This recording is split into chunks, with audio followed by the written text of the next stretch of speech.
That was hot.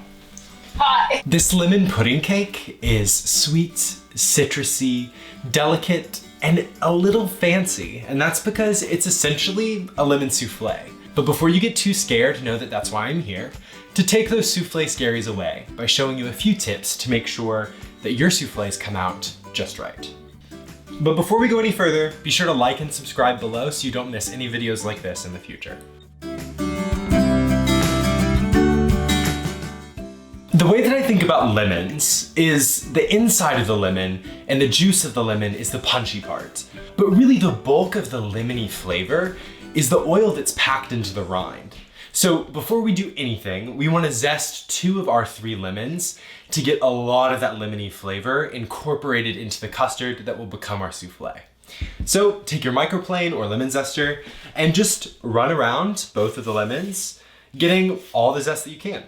And it's helpful to remember when you're zesting lemons that you don't want to saw back and forth because then you get a lot of the white pith that's underneath the yellow and that's bitter. But if you just run over it once to get the yellow part, you're making sure you're getting all of the delicious lemony oils without any of the bitter pith underneath. All right, so I'm gonna set aside all of this beautiful lemon zest, which you can see it's really big, thick strands, which is exactly what we want for this custard, until our custard is almost finished, and we'll stir it in and it will flavor the whole thing. Now that we have the zest of 2 of our lemons, we're gonna take our additional lemon and we're gonna cut all 3 of them in half and juice them so that we get a 1/4 cup of lemon juice. If you have a bigger lemon, you're probably only gonna need 2, but the recipe calls for 3 in the event that you don't get enough juice out of your 2 lemons. We're just looking for a 1/4 cup of juice, and so as soon as you get that, you can stop squeezing. You know, if you have a citrus press at home, by all means use it, but for whatever reason, I kind of like squeezing with my hands, and that is the excuse I'm going to give for not having bought a citrus press yet. I've learned that it's easier to just put the strainer on top of a bowl before you squeeze the lemons because it catches all of the lemon seeds rather than having to go through with your fingers or a fork to try to pick them out afterwards. If you don't have one, you can do that. It maybe only takes a minute or 2 more. But if you do have one, I highly recommend using it. I haven't squeezed all my lemons yet, but I can see that I already have well over a 1/4 cup of juice. So I'm gonna put my strainer in the sink and measure out a 1/4 cup and we'll keep going. When it comes to making a souffle, there are really just a few steps that might seem a little intimidating, but rest assured they're not really as hard as you may think. The first step is making a perfect smooth custard, which is what we're gonna do right now. I'm gonna combine in my bowl my lemon juice, my egg yolks, my flour, and my sugar, and whisk those together until they're perfectly smooth. The lemon juice and the egg yolks are gonna encourage the sugar to dissolve, and so we really wanna whisk until the sugar is fully dissolved. The next step in making our custard and tempering our egg yolk mixture is to slowly stream in some warm milk. So I have 3/4 cup of milk right here, and I'm just gonna add it to my saucepan and put it over medium-low heat until the milk starts steaming a little bit. We don't want it to be boiling and we don't need the milk to be super hot, just a little warm. I have my milk on the stove, and since the milk is gonna heat up quickly because it's not really that much, you don't really wanna walk away. You just wanna stay kind of by your milk to make sure that it doesn't boil. And once it's steaming, you can pull it right off the heat and we'll continue with the custard making process. You can see the wisps of steam kind of coming off of the edge. And so we're gonna pull our milk off of the heat. I have my warm milk here and you can see the steam coming off of it. And I'm only gonna pour in about half of this milk mixture into the egg mixture, whisking the entire time. I'm now gonna take my warm milk mixture, which you can see is still steaming a little bit here, and I'm gonna pour half of it slowly into my egg yolk mixture while whisking. This ensures that the egg yolks can slowly come up in temperature so that when we add the egg yolk mixture back to the remaining milk in the pot and put it over the heat, it won't scramble. Once the warm milk is dissolved and incorporated in the egg yolk mixture, I'm now going to pour it into the remaining warm milk while whisking. All of my custard ingredients are in my saucepan, and now I'm gonna transfer it back to the stove and let the heat work its magic on the custard. As it warms, all of these ingredients are gonna work together to create a thick, smooth, and velvety custard that's the perfect base for our souffle. My custard is all set. You can see that as I lift my whisk, the ribbons fall back into the custard, and leave little ribbony mounds. So now that I've taken my custard off of the heat, it's still pretty warm, which is when you want to add the last 3 ingredients to the custard. The first is 1 tablespoon of unsalted butter, and I have it at room temperature, so it'll melt pretty quickly into the custard. You also want to add 1 teaspoon of vanilla extract, and all of that beautiful lemon zest that we got from the 2 lemons at the beginning of the recipe. Here's a pro tip that's gonna prevent you from wasting some of this beautiful lemon zest. At this point, you wanna switch from a whisk to a spatula. And that's because if you've ever whisked anything with lemon zest in it, the lemon zest gets caught in all of these wires and you lose a significant amount of the zest that you've worked hard to get. So if we switch to a spatula, none of it's gonna get caught on the spatula and we keep all of this lemon zest in the custard. It's incredible to me how the lemon zest, as soon as it warms, perfumes obviously the whole custard, but also the space that you're working in. All I can smell right now is this rich, like sweet, lemony scent, which will absolutely transfer to our soufflés. You want it to be cooled off when you incorporate the egg white mixture.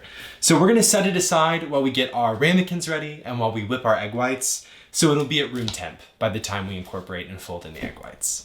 Now that our custard is cooling and set to the side, we want to set ourselves up so that the rest of this process goes by smoothly and quickly. And that's because once we fold in the whipped egg whites into the custard, we really only have a short window of time in which we can divide the batter between our ramekins and pop them in the oven so that we don't lose any of the air that we've worked so hard to fold into the batter. The first step to making this process very smooth is to prep our ramekins. So I have 4 7-ounce ramekins here. And what I'm going to do is take a teaspoon of butter that is at room temperature and rub it around the inside of the ramekin. And then we're gonna add a 1/4 teaspoon of sugar to each of the buttered ramekins and roll that around so that the sugar coats the entire inside of the ramekin. What this does is the butter and the sugar together prevent any of the soufflé batter from sticking to the ceramic ramekin. So I have my 4 ramekins ready, and now it's time to whip our egg whites. If making the custard for a soufflé is intimidating to you, then this might be the second part that will seem a little intimidating, but it doesn't have to be. All we're going to do is whip together 3 egg whites with 2 tablespoons of sugar until we reach the soft peak stage, which I'll show you. So I'm gonna take my very clean mixer bowl, and you wanna make sure it's clean, no water, and add 3 egg whites that are at room temperature. If you made the custard already, you've already divided your eggs a while ago. So your egg whites are probably already at room temperature. Room temperature egg whites are what you want because it allows the sugar to dissolve more quickly, which allows for air to be caught in the egg white mixture without any sugar granules disrupting the meringue. Okay, so I have 3 egg whites in here now, and I'm just gonna close my mixer, lock it into place, and beat it on a low speed, anywhere from 2 to 4, for about 1 to 2 minutes until it starts to get foamy. It's nice and foamy, and so now I'm gonna turn the speed up to medium, about 4 to 6. Here I have 2 tablespoons of granulated sugar, and I'm just slowly and steadily gonna stream the sugar in until it's all gone. Once it's incorporated, I'm gonna leave it at medium speed and let it whip on its own for about 3 minutes until it forms soft peaks. And soft peaks just means that when I pull the whisk out, it will make a peak that falls, and I'll show you. All right, my egg whites are ready to go, and you can see that when I pull them out, they form a little peak there that dips. That's precisely what you want. This is where the magic happens, and this is also where you're gonna feel like a bona fide pastry chef. So you're gonna take your beautiful lemony custard that is now cooled to room temperature, and you're gonna add it to a large mixing bowl. Another important thing to note is that if you happen to be lucky in the winter season and you see some Meyer lemons at your grocery store, you can use those instead of regular lemons, and they'll be more sweet and more floral for a really delicate soufflé that feels extra special for the holidays. All right, so I have my custard in my bowl, and I'm now gonna take half of my egg white mixture and add it to my custard. It's important that we only incorporate half of the egg white mixture at first, because the firmer the custard is, the more air it's gonna pull out of the egg white mixture, just because the weight of the custard is gonna press some of it out. And to make a perfect soufflé, we wanna keep as much air in as possible. So this first half, we're kind of sacrificing to the custard. it's gonna lose a little bit of its air, and that's okay. Because then once this egg white is incorporated into the custard, it'll be lighter and airier. So we can add the second half of the egg whites and we'll keep a lot of that beautiful texture that we're looking for. So here we don't want to stir, we want to fold. By folding, I mean you're going to take your spatula and scoop underneath the custard and pull it over the egg whites and continue that motion until it's fully incorporated. At first, it's gonna look like it's not going to incorporate, but if you keep doing that scooping motion, I promise eventually it will. If you're having a hard time folding it in, another great tip that you can use is to tilt your bowl on its side so that the pool of the custard and the egg whites is condensed into one corner of the bowl. This makes it a lot easier to scoop underneath and pull over instead of being tempted to stir the mixture, which knocks more of that precious air out of the egg whites. So now you can see that the egg white mixture and the yolk mixture is lightened in color, it's fully homogeneous, and it's pretty airy still, which is great because now we're gonna incorporate the rest of the egg whites. So use your spatula to get the rest of the egg whites and add them right in. If your goal was to be delicate the first time around folding the first half of the egg whites, you want to be extra delicate now. So again, tilt your bowl on the side if that helps you, and gently fold. And again, it's gonna look like it's not gonna incorporate, but just trust the process and I promise you it will. I also always recommend kind of scooping at different angles because sometimes pockets of the firmer custard will be hiding in one corner that you miss if you're just scooping in one direction the whole time. You don't want to overmix it because then you lose more air that you don't need to lose, but you do want to make sure that the egg whites are fully incorporated. You can see here that the batter is light and airy, and there are no more pockets of egg white remaining. If you've made it this far, the hard part is done. Now all we have to do is delicately pour this batter into our ramekins and throw them in the oven for about 25 to 30 minutes. With any whipped egg white mixture that you're gonna bake, I always encourage that you delicately pour it into whatever you're baking it in at a low height. If I were to pour the batter up into the ramekin from up here, that's gonna cause it to deflate just a little bit, and remember, the whole objective of this is to prevent air from going out of the batter. So I'm just delicately filling my ramekin, about 2/3 to 3/4 of the way full. These are going to bake up into the most delicate, spongy, individual cakes that are potent with their lemon scent and flavor. It's honestly one of my favorite special treats. My ramekins are filled and ready to go, and I'm popping it in my preheated 350-degree oven for about 25 to 30 minutes.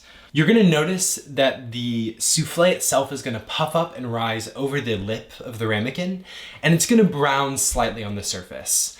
You don't want it to brown too much, just a light golden brown color. We'll pull them out, dust them with powdered sugar, and give them a try.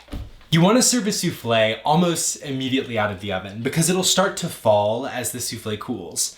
And that's just because the hot air is going to deflate as the temperature goes down. So you want to have powdered sugar and a strainer or something to dust the powdered sugar over the souffles with, handy when you pull them out. So I'm just going to dust my souffles with some powdered sugar. They've already fallen slightly, but they're still going to be custardy and velvety in the center. My souffle is dusted with powdered sugar. It's still warm, which is when you want to serve it. And now I'm gonna give it a try.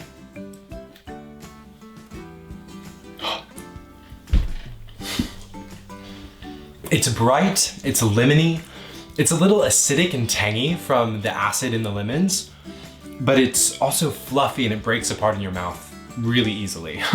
It's a perfect souffle. I hope you guys enjoy the recipe. I can't wait to hear how it goes. Be sure to comment below with your thoughts, and we'll see you next time. Bye.